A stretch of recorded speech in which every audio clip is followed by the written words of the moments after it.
All right, flameZ, the 24th win is yours. You guys broke the liquid streak. That was like one of those things that you guys were focusing on for this tournament. From what I was talking to Extas, Apex, it really did mean something for you guys. I think it was a thing that was in the back of our minds. Like we wanted it, but on the other hand, we knew that shouldn't be the focus because that's extra pressure that you never want to put on yourself. I'm just happy like that we beat Spirit in that 23 game because I was. When we got the 21 win streak, I was like, yeah, now we're going to play wildcard and a bit like teams that we can dominate more. And it's going to be easy, but it's nice to break another streak on the fashion of a good team. Mm. Yeah, I mean, in such a fashion as well. It looked straightforward from the outside. Did it feel like that in the game as well? I think on Mirage City, obviously, it was flawless, dominant. On T-side, we were a bit slow on the communication one round, but I still think we had like good situations, so we were not like playing bad. It was just they punished our mistake in some sense. And then on Nuke, it felt like a bit back and forth. I felt like on T-side, we could have won more rounds, but it was, donk picking outside, getting headshot on me, and I think it's just sometimes going to happen like that. But I think we were really focused on just trying to close out the rounds that we could have closed. And it was tough against them because Spirit are always like, they change pace in a second. They could go from passive to 3 people swinging out heaven. And I think this is something that we were very cautious with. And it worked out for us. And I think also Rops and Zayu, they give you some rounds that you should never get, and you take them and you say thank you, and you move on to the next round. But the next round is the match point, so it was perfect. Was it a bit of a surprise? When I was talking to Extas at the beginning of the tournament, he was saying that, if he was to pick one team that was going to challenge you guys, it was going to be Spirit because they've had this time off, they've had this extra time to pay extra attention to you guys, So yeah, to see it be this one-sided in the end, was that a surprise? To be honest, like I don't have the same opinion as Extas on this one because I was thinking that the big challenge is obviously coming from Falcons. In my opinion, I think Spirit. I think with Spirit it was like a two-way thing because they had so much time to practice that they could have been really prepared and really set on many things that nobody knew. And on the other end, they didn't play on official for one month. They played like 2 matches before us or 3, but I still think it's something that you need to get into those playoff matches. You need to have like I think what's holding on us right now is that experience from the playoff into playoff that we just have everything going on well with the communication, with the energy. And I think this is something that is hard to replicate. It's impossible to replicate on practice. And the group stage games, they're just never going to offer you that. And I think that's something that is just they fell on the short end of that. They could have been really prepared and done well. But I also think they were prepared. And just if the game.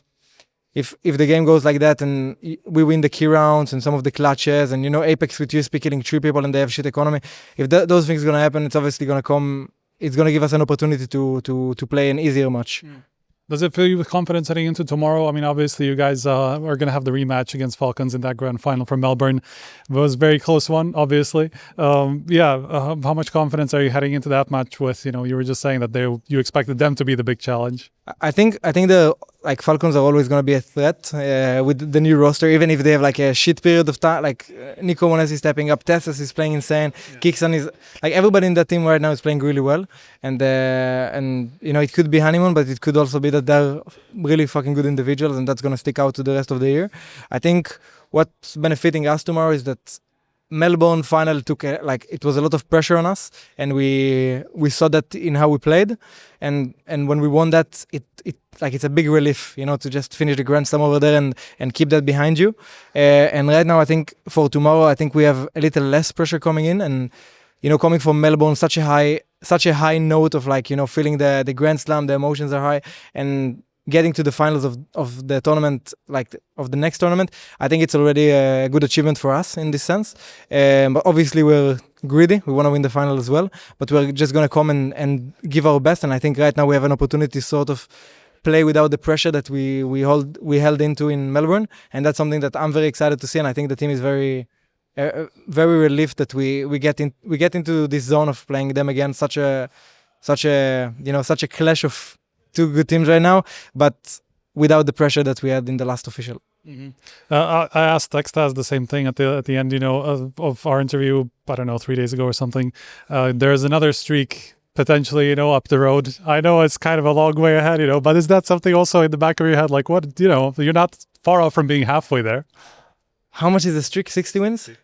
I mean, if we break that, it means we won like a major and 4 more tournaments in a row or something. I think the thing that could have kept the streak going is if we cancel all the tournaments and we go into the CCTs and this kind of stuff. Even though I think it might be harder, but I don't think it's anybody goal. Nobody gives a fuck. Like, we wanted to break the liquid record, but right now going up to 60, I think people respect that this time of day is it's hard to do as many wins as we did. And in the past, no shaming Nip, but I didn't even watch this because I was too young. Like, I don't know who were the opponents. So I think for us, like, in some sense, for us, we're like number one in our own belief. And with the Nip record, like, obviously we would like to break it, but that's like far ahead. That's winning until like August or November, just every match. And I think that's gonna be very tough. And if it happens, it happens. Then you should give us like a grand slam for that. Yeah, sure. Agile TV, yeah? Like a $1 million. Maybe we can close it out then. We can ask. I don't know. I can figure it out. Ask Professor. He's friends with me. All right. Thank you very much. I appreciate it.